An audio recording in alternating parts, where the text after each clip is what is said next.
सदगुरु कबीर की विचारधारा का ये जो सत्संग है, यह हमें आध्यात्मिक और भौतिक दोनों क्षेत्रों में समान उन्नति की ओर, विकास की ओर प्रेरणा देता है। जैसे दीवार पर अगर एक साइड आपने पलस्तर कर दिया और दूसरी साइड अगर खाली रही तो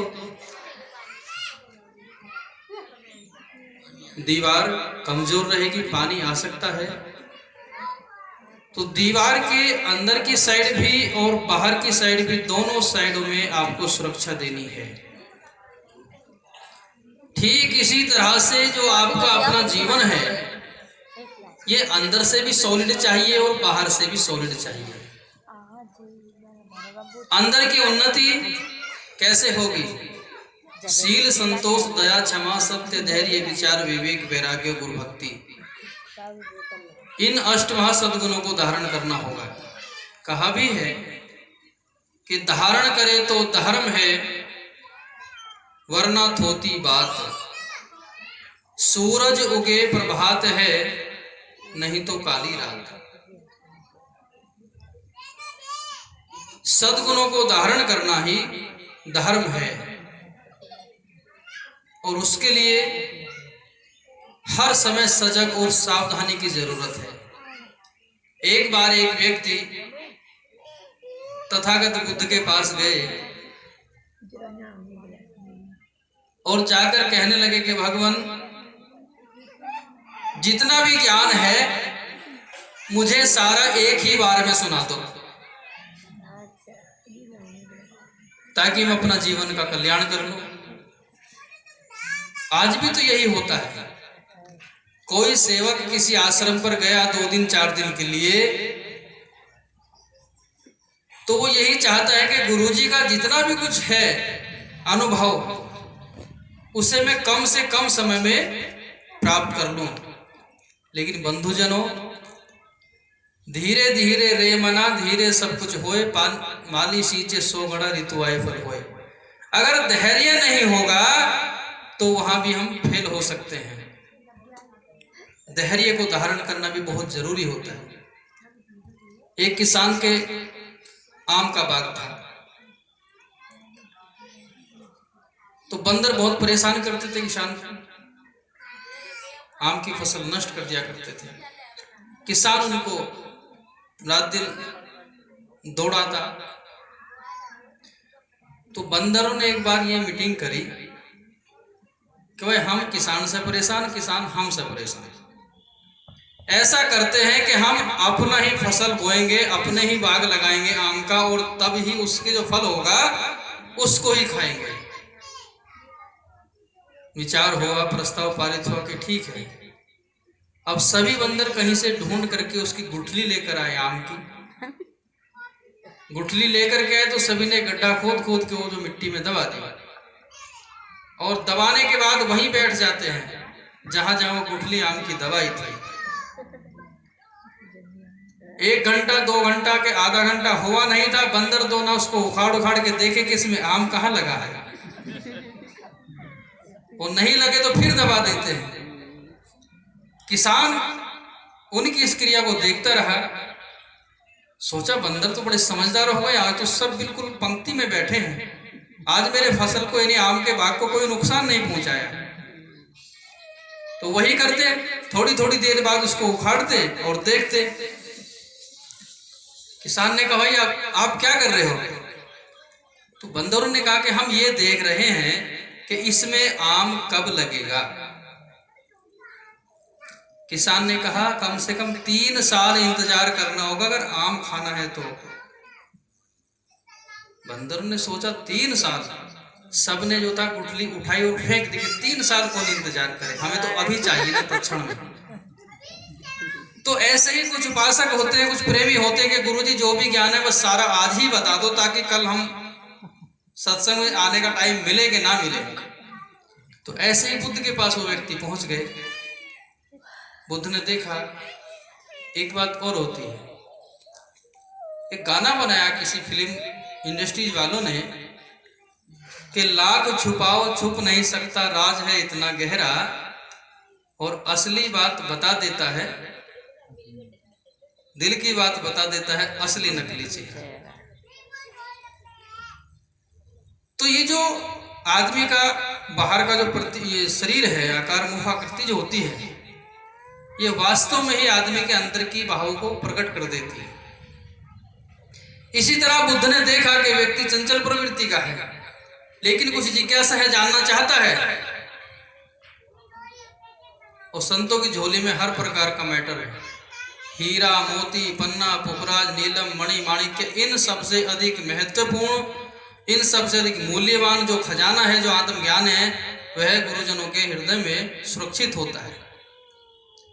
तो एक श्लोक में बुद्ध ने कहा कि सब पापस अकर्णं कुशलस उपसंपदा सचित पर्योदपनं एतं बुद्धानुशासनं। ये पाली भाषा का सूत्र है। कभी कभी में इस भारत की अपनी संस्कृति पाली रही है। सब पापस्य अकर्णं, सभी पाप कर्मों का न करना। चोरी, जीव हिंसा, झूठ, नशा, व्यभिचार, ये मूल में 5 ही हैं कि काम, क्रोध, मद, लोभ की जब लग घट में खान, क्या मूर्ख क्या पंडिता, दोनों ही। रचनाकार ने बड़ा विचार करके रचा हो। नहीं आ रहा, चाहे कोई श्वेत वस्त्रधारी हो या कोई लाल वस्त्रधारी हो, अगर नियम का पालन नहीं करेगा तो विकार आएगा ही आएगा। नियम सबके लिए समान रूप से कार्य करता है। सभी पाप कर्मों का न करना, सब पापस अकर्णं कुशलस उपसंपदा, कुशल कर्मों का करना, भक्ति, भजन, सेवा, सत्संग, स्वाध्याय, साधना, यही कुशल कर्म है।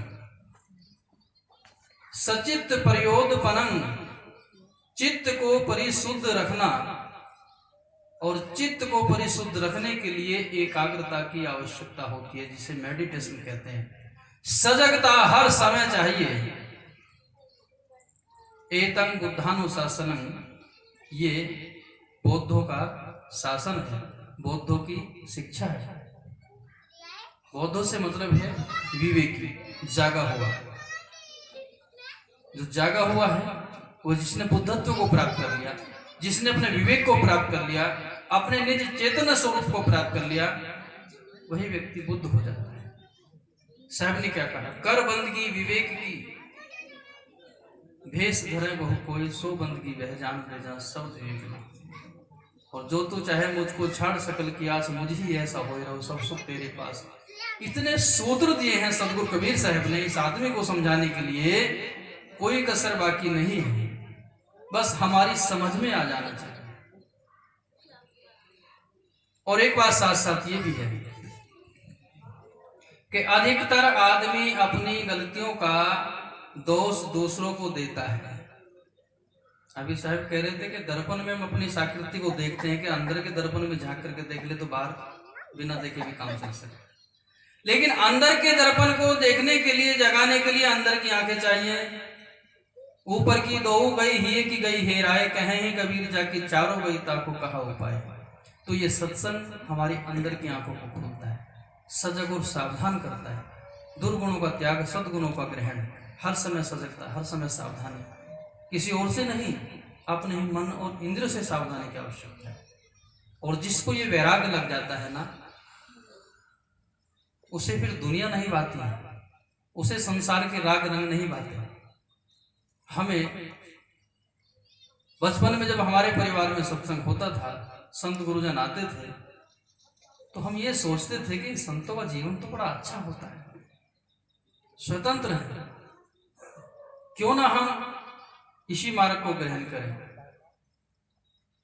शुभ संस्कार उदय हुआ, हमने प्रस्ताव परिवार में रखा। परिवार में बड़े पुत्र होने के नाते पूर्ण विराम लग गया कि नहीं, अभी साधु नहीं बनना है तेरे को भाई, अभी तेरे 4 भाई और छोटे छोटे, फिर उनका क्या होगा। हमने कहा जो होगा सो होता रहेगा, हमें अपना कार्य करना है। तो संतों की संगति करने से आपके शुभ विचार संस्कार जागते हैं, हमारे जीवन को अंधकार से प्रकाश की ओर लाने के लिए।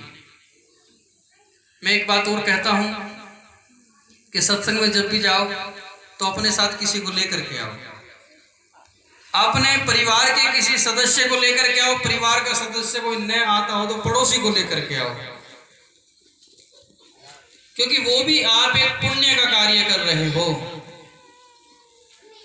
अगर हम अपने साथ साथ किसी दूसरे को भी इस रास्ते पर, साधना के पथ पर, धम्म के रास्ते पर, ज्ञान के रास्ते पर, विपස්සना के रास्ते पर अगर ला रहे हैं तो उसका भी हम भला कर रहे हैं। वो जिंदगी है, कुछ करते चलो। आइए एक पद गुनगुना लेता हूँ। सुबह मेरा भजन गाने का मौका छूट गया था, टाइम कम था। बोलिए सदगुरुदेव की। देखो जागते रहो भाई, जय घोष कम है। बोलिए सदगुरुदेव की। सुखी हो गए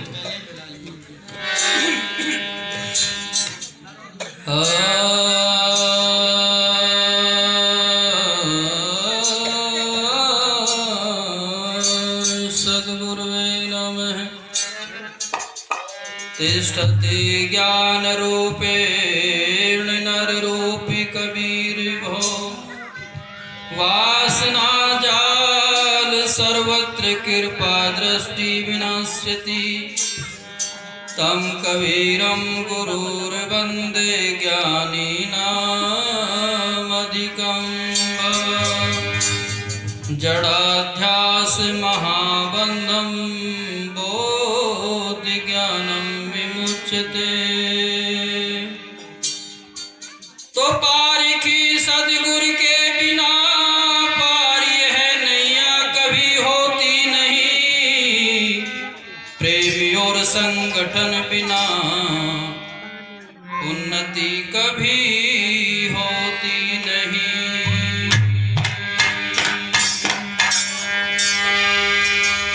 क्या कहा?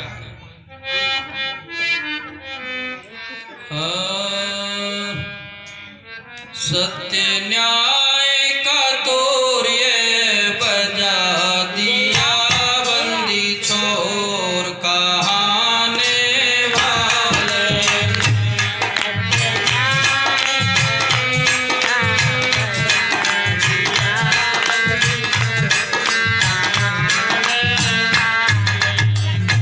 सत्य न्याय का तोर्य बजा दिया, बंदी छोड़ कहाने वाले। जाने का तोर्य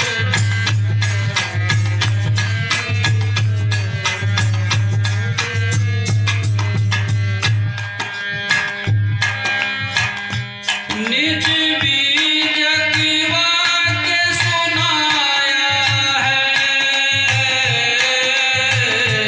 जीवों को आन जगाया है। निज बीज की वाक्य सुनाया है, जीवों को आन जगाया है। भव बंधन भार हटाया है, कबीर कहाने वाले। भव बंधन भार हटाया है, कबीर कहाने वाले।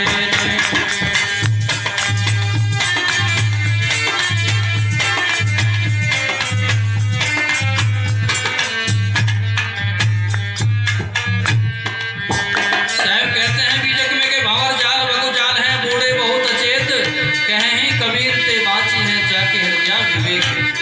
ये खानी और बानी जाल से मुक्त करके अपने स्वरूप की ओर लगाने वाले संत सदगुरु क्या कहा है?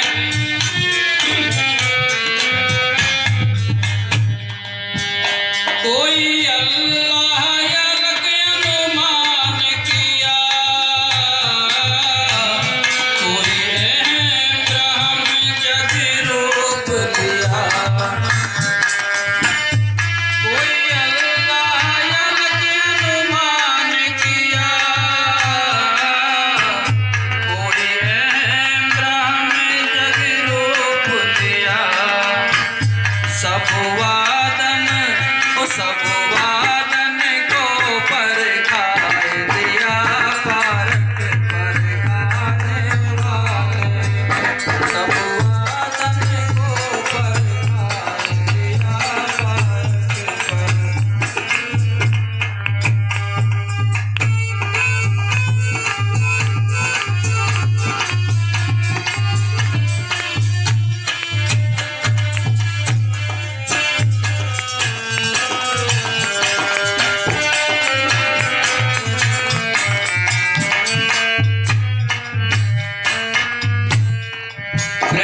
बहनों, समस्त मानव के हित और कल्याण की बात करने वाले सदगुरु कबीर, मैं तो कहता हूं कि जितने भी हम लोग कबीरपंथी हैं, कम से कम हमारे परिवारों में बीजक सदग्रंथ होना अनिवार्य है। बीजक सदग्रंथ हर परिवार में होना चाहिए। अगर बीजक को पढ़ोगे तो सदगुरु कबीर की अच्छाई सच्चाई को आप जान पाएंगे। क्या कहा?